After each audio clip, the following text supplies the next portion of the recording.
Shalom, kita bertemu kembali dalam acara Irama Nafas Kehidupan.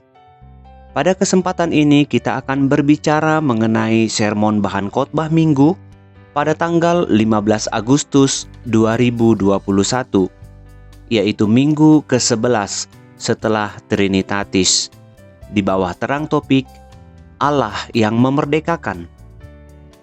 Mari kita membuka Alkitab kita yang tertulis dalam Yohanes pasal 8 ayat 30 sampai dengan 36. Inilah firman Tuhan. Setelah Yesus mengatakan semuanya itu, banyak orang percaya kepadanya. Maka katanya kepada orang-orang Yahudi yang percaya kepadanya, "Jikalau kamu tetap dalam firman-Ku, kamu benar-benar adalah murid-Ku. Dan kamu akan mengetahui kebenaran, dan kebenaran itu akan memerdekakan kamu." Jawab mereka, "Kami adalah keturunan Abraham, dan tidak pernah menjadi hamba siapapun. Bagaimana engkau dapat berkata, kamu akan merdeka?" Kata Yesus kepada mereka, "Aku berkata kepadamu, sesungguhnya setiap orang yang berbuat dosa adalah hamba dosa. Dan hamba tidak tetap tinggal dalam rumah, tetapi anak tetap tinggal dalam rumah. Jadi, apabila anak itu memerdekakan kamu, kamu pun benar-benar merdeka." Demikian firman Tuhan. Nats kita saat ini adalah lanjutan dari cerita sebelumnya. Artinya, sebuah dampak dari pengajaran Yesus Kristus kepada orang-orang yang ikut pada saat itu. Hal ini diperkuat dengan kata "setelah" pada ayat 30. Dampaknya adalah banyak orang menjadi percaya kepada Yesus. Sebelumnya Yesus menekankan mengenai dirinya di hadapan orang banyak, bahwa ia berasal dari Allah. Perkataan ini menggugah hati seluruh yang mengikut pada saat itu, sehingga pengertian mereka diubahkan dan menjadi percaya kepada Yesus Kristus. Tetapi peristiwa ini dilanjutkan kembali oleh Yesus menjadi sebuah situasi yang terjadi di antara orang percaya. Iman yang ada pada para pendengar sebagai orang yang percaya ternyata tidak cukup hanya sampai di situ. Pengertian orang banyak tersebut memang telah berubah dari yang tidak percaya menjadi percaya. Namun percaya hanya dengan pengertian tidaklah cukup. Percaya harus juga dilanjutkan dengan hati dan batin. Sebab percaya hanya dari pengertian akan melahirkan iman, namun belum sungguh-sungguh memerdekakan seseorang. Mari kita lihat. Kata yang dipakai untuk menyatakan iman orang-orang tersebut adalah episteusan, yang artinya memang percaya, namun masih ada beberapa pertanyaan yang meragukan iman mereka. Pengertian mereka memang telah terbuka bahwa benar Yesus adalah anak Allah. Namun keraguan-raguan itu timbul kembali ketika mereka memperhadapkan semuanya pada pengetahuan mereka tentang nenek moyang mereka. Itu sebabnya nasihat Yesus dilanjutkan kepada orang-orang Yahudi yang percaya, namun belum secara penuh. Ketidakpenuhan iman mereka terlihat melalui respon mereka terhadap nasihat Yesus. Dari orang yang percaya, semakin lama mereka mendengar pengajaran Yesus, mereka semakin tidak percaya. Dan puncaknya pada ayat 59, di mana mereka ingin merajam Yesus Kristus. Yang pertama, tetaplah hidup dalam firman Tuhan agar tidak kehilangan arah. Dalam nats ini, orang-orang yang percaya tersebut nyatanya semakin lama ia mengikut nasihat Yesus, semakin menjauh pula imannya kepada Yesus. Peristiwa yang sama juga terjadi di sekeliling kita. Banyak orang percaya yang mengalami kemunduran iman, backsliding atau kemerosotan iman dan kebosanan dalam iman. Ini adalah hal yang serius yang harus segera ditangani. Mungkin banyak orang akan berkata, "Sebentar saja, mungkin lagi bosan." Tetapi ternyata banyak kasus yang memberikan bukti bahwa sekali menghindar dari firman Tuhan atau menghindar dari ibadah, orang tersebut semakin merasa nyaman dan semakin jauh dari persekutuan iman. Sekali kita tidak beribadah ke gereja, maka kenyamanan tidak mengikuti ibadah tersebut akan semakin kuat.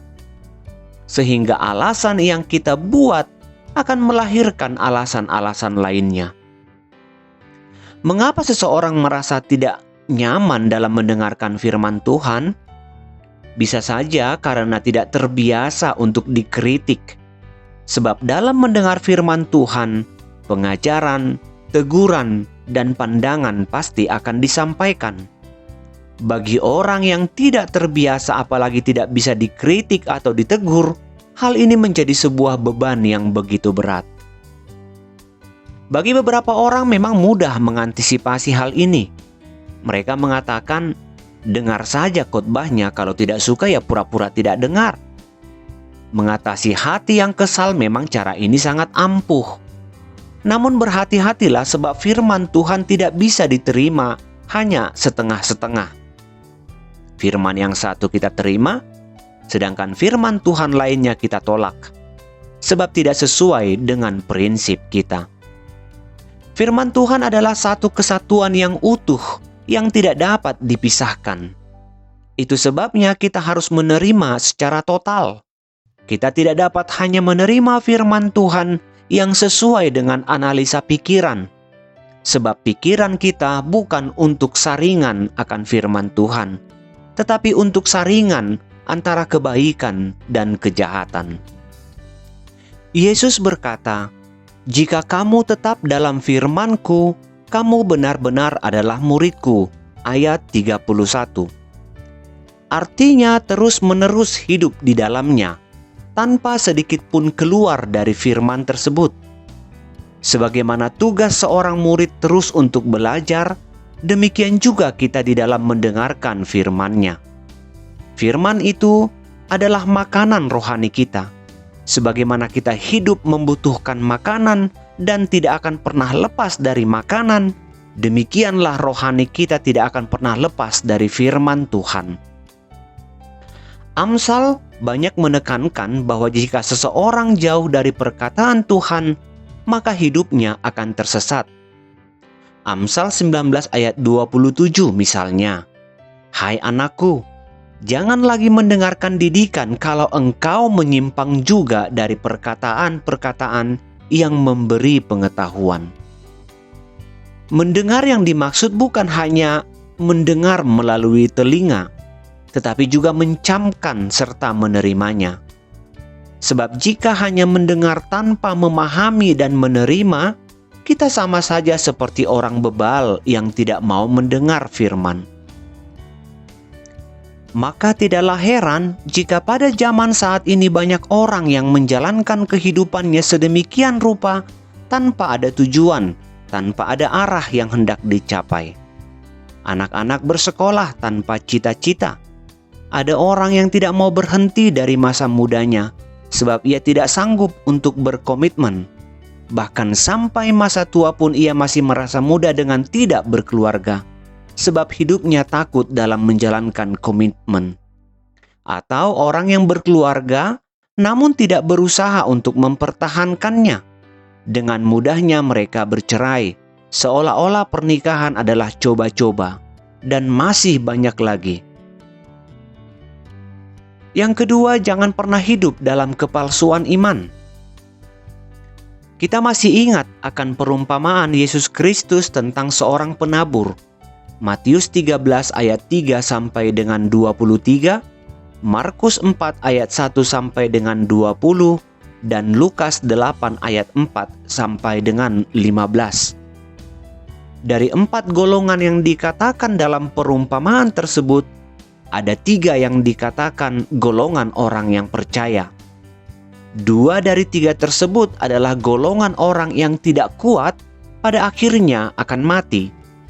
Ini adalah golongan orang-orang yang beriman palsu.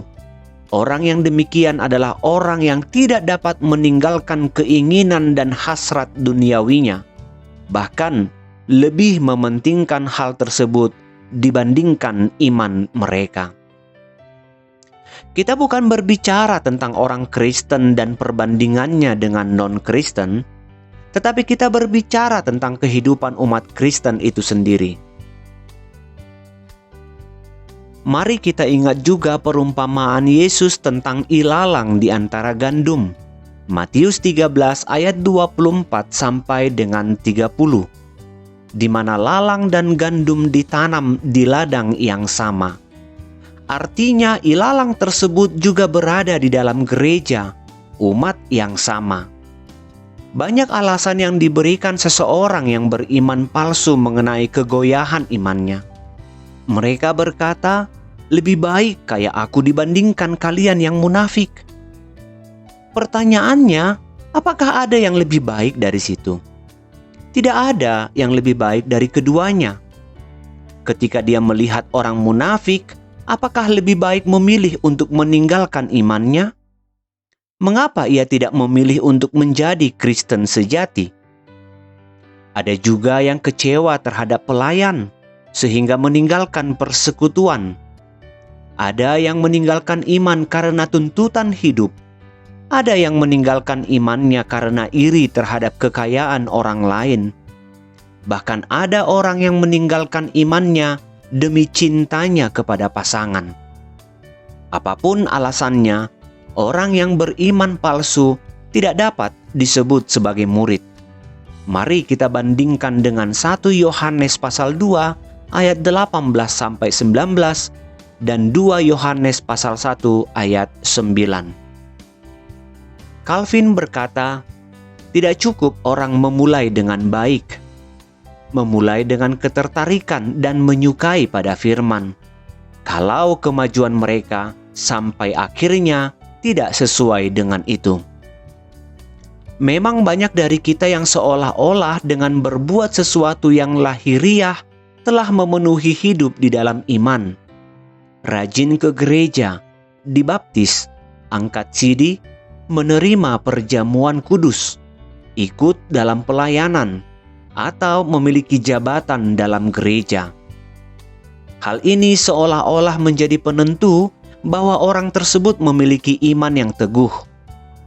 Bukan semangat awal yang paling menentukan, namun proses dalam mendewasakan iman dan pertumbuhan tersebutlah yang paling penting. Karena itu tidak ada satu alasan apapun yang dapat membenarkan orang untuk meninggalkan imannya kepada Kristus. Hal yang sama juga dijadikan orang Yahudi untuk menyatakan bahwa mereka tidak memiliki iman yang palsu, sebab mereka adalah anak-anak Abraham. Tetapi sesungguhnya mereka hanya menjalankan tradisi dan hukum secara lahiriah. Mari kita bandingkan perkataan Yesus Kristus dalam Matius 3 ayat 7-10, bahwa menjadi anak Abraham tidak membebaskan mereka dalam iman. Sama seperti yang dijelaskan oleh Paulus dalam Filipi pasal 3 ayat 4-7. Seorang yang menganggap bahwa ia beriman sebab telah memenuhi semua hukum Taurat, namun semua menjadi sampah karena Paulus telah mengenal Kristus. Yang ketiga, menjadi orang yang merdeka. Iman, firman, dan kebenaran tentu akan melahirkan kemerdekaan. Hal ini adalah sebuah lingkaran yang tidak dapat terputuskan. Ketika salah satu hilang, maka ia tidak akan sampai pada kemerdekaan yang sesungguhnya.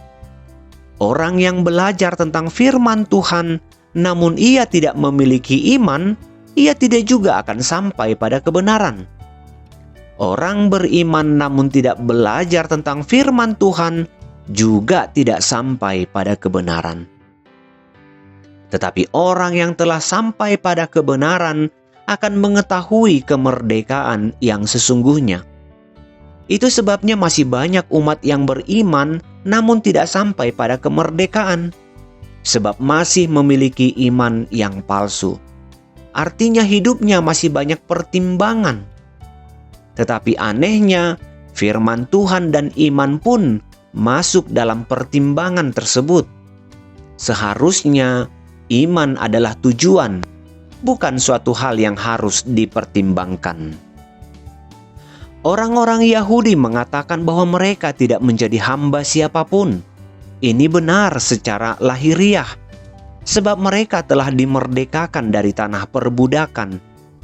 Namun perbuatan dan niat mereka menunjukkan bahwa mereka adalah seorang hamba, yaitu hamba dosa. Inilah yang dikatakan Yesus Kristus dalam ayat 34. Setiap orang yang berbuat dosa adalah hamba dosa. Jadi persoalannya bukan terletak pada orang Yahudi atau non-Yahudi, tetapi persoalannya terletak pada bukti perbuatan iman. Anak orang kaya belum tentu ia menjadi kaya. Anak pelayan tahbisan belum tentu ia tidak berdosa. Bahkan melayani di gereja juga bukan bukti sebagai orang suci. 1 Yohanes 3 ayat 6 berkata, "Karena itu setiap orang yang tetap berada di dalam Dia tidak berbuat dosa lagi. Setiap orang yang tetap berbuat dosa tidak melihat dan tidak mengenal Dia." Ini artinya orang yang di dalam Tuhan akan dengan keras untuk menentang dosa yang disengaja. Dalam hal inilah kita harus mampu membedakan berbuat dosa atau jatuh ke dalam dosa. Tetapi apapun, kedua-duanya akan bertentangan dengan Allah. Itu sebabnya Yesus mengatakan, "Dan hamba tidak tetap tinggal dalam rumah." Sebab jika ia memiliki mental hamba, maka ia juga akan berujung pada berbuat dosa atau jatuh ke dalam dosa. Di sisi lain, Yesus ingin berkata bahwa sesungguhnya orang yang bermental hamba tidak akan tahan di dalam gereja yang menjalankan kebenaran Tuhan, kecuali memang gereja tersebut sudah memiliki mental hamba. Gereja yang tunduk pada seseorang karena sesuatu hal. Mari kita bandingkan dengan 2 Petrus 2 ayat 19. Atau bisa saja kita sebut dengan gereja Ismail, yaitu gereja yang kompromi dengan dosa dan tidak menjalankan hukum, kebenaran, serta keadilan.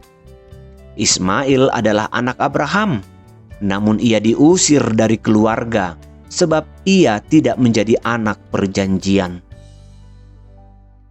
Menjadi orang yang merdeka adalah orang yang benar-benar mampu menolak apapun yang berbau dosa, tanpa kecuali. Tidak ada kompromi di dalamnya. Alkitab jelas mengatakan bahwa manusia adalah hamba dosa. Kita adalah seteru Allah, Roma 5 ayat 10. Kita adalah lawan Yesus, Matius 12 ayat 30. Kita orang yang mati karena pelanggaran dan dosa, Efesus 2 ayat 1. Kita adalah orang yang telah kena murka Allah, Efesus 2 ayat 3. Kita adalah orang yang telah mati secara rohani, Yohanes 10 ayat 10. Kita juga adalah anak-anak iblis, Yohanes 8 ayat 44 dan 1 Yohanes 3 ayat 10. Dan kita adalah orang-orang terkutuk, Galatia 3 ayat 10. Tetapi seringkali kita menyangkal hal tersebut untuk membenarkan diri dalam berbuat dosa. Bohong demi kebenaran kan gak apa-apa. Atau beberapa pembenaran diri lainnya. Dia mah ngomongnya aja yang kasar, kalau hatinya baik. Atau mungkin perkataan, ya dia memang korupsi, tapi sumbangannya ke gereja sudah banyak loh. Dan masih banyak lagi cara kita memoles untuk menutupi dosa dengan topeng kebaikan. Ingat bahwa perbuatan dosa itu lahir dari hati dan tidak dapat dibenarkan apapun alasannya. Mari kita bandingkan dengan Yeremia 17 ayat 9 dan Matius 15 ayat 18 sampai 19. Karena itu orang yang merdeka adalah orang yang terbebas dari belenggu dosa. Dan itu semua tidak bisa kita dapatkan di dalam diri kita, hanya di dalam Tuhan. Sebab hanya Dia yang mampu memerdekakan kita dengan benar di dalam Putranya Yesus Kristus. Hanya Yesus yang mampu berkata, "Roh Tuhan ada padaku untuk membebaskan." Lukas 4 ayat 19 sampai 21. Dan hanya Yesus Kristus yang mampu meneguhkan semuanya itu dengan perkataan, "Pada hari ini genaplah nas ini sewaktu kamu mendengarnya." Amin.